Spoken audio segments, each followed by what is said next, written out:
BX1 +. L'édito Fabrice Grosfilet. Comment venir à bout d'un problème récurrent en région bruxelloise? L'insuffisance d'offres en matière de logement. Une difficulté que tous les gouvernements régionaux des législatures passées ont essayé de confronter avec des résultats au final souvent mitigés.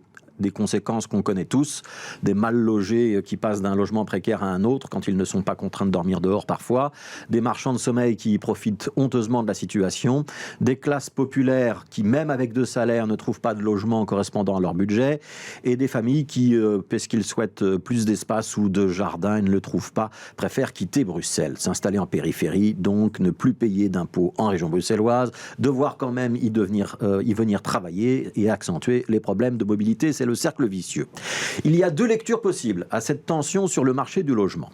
La première, c'est que l'offre est insuffisante. C'est une question de volume, donc. L'autre, c'est que ce serait moins une question de quantité qu'une question de qualité, que notre offre ne correspond pas aux besoins des habitants en région bruxelloise, avec des logements trop petits et surtout trop chers pour correspondre aux besoins des familles modestes. Alors, suivant qu'on privilégie la première ou la deuxième lecture, on va opter pour l'une ou l'autre piste de solution, se lancer dans la production de logements, solution 1, ou travailler sur le prix des logements, solution 2. Comme nous sommes dans un monde complexe et que la question du logement n'est quand même pas un petit détail, on a probablement l'obligation d'activer la piste 1 et la piste 2.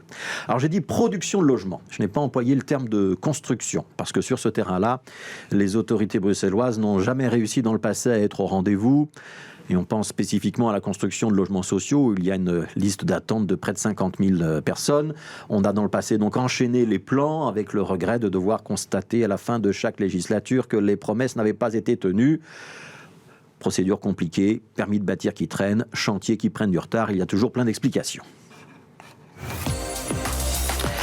Alors pour cette législature-ci, la majorité de Rue du Vervoort a donc annoncé qu'elle passait bien à la mise sur le marché de logements sociaux, pas à la construction seulement de logements sociaux. Nawal Benamou, secrétaire d'État en charge du logement, a pris langue avec des constructeurs privés pour qu'ils apportent leur pierre à l'édifice. On va leur acheter des projets clés sur porte, on va convertir des bureaux au logement. C'est la stratégie 1. En ce qui concerne la stratégie 2, celle qui veut rapprocher les prix de la réalité des moyens des familles bruxelloises, on a aussi décidé désormais, depuis le début de ce mois, de mentionner le prix de référence dans tous les contrats de location, un loyer de référence qui permet donc de comparer son bien aux offres semblables et qui doit permettre de faciliter les recours en cas de loyer abusif. C'est pas véritablement un encadrement des loyers où on sanctionnerait d'office un loyer qui serait en décalage avec la réalité du bien, parce que là-dessus, il n'y a pas eu d'accord au sein de la majorité bruxelloise. Ça aurait été contraire aux intérêts des propriétaires. Ça nous aurait éloigné de l'idée que le marché immobilier est un marché libre, où c'est la loi de l'offre et de la demande qui fixe le prix et pas une décision à la soviétique qui tomberait depuis l'administration.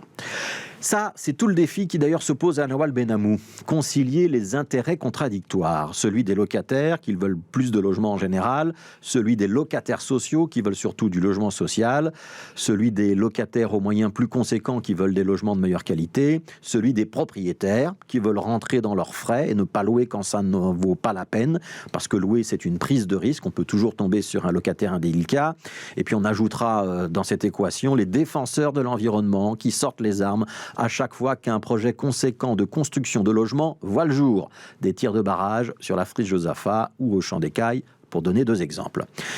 Ces clivages, on va donc les retrouver sur les logements inoccupés aussi. Il y en a au moins 16 000, peut-être 27 000, annonce donc la secrétaire d'État aujourd'hui, étude à l'appui.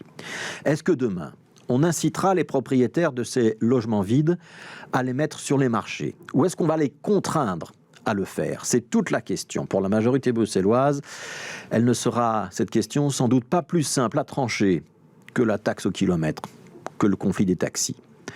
On a donc un constat aujourd'hui, mais la question, c'est de savoir ce qu'on peut en faire.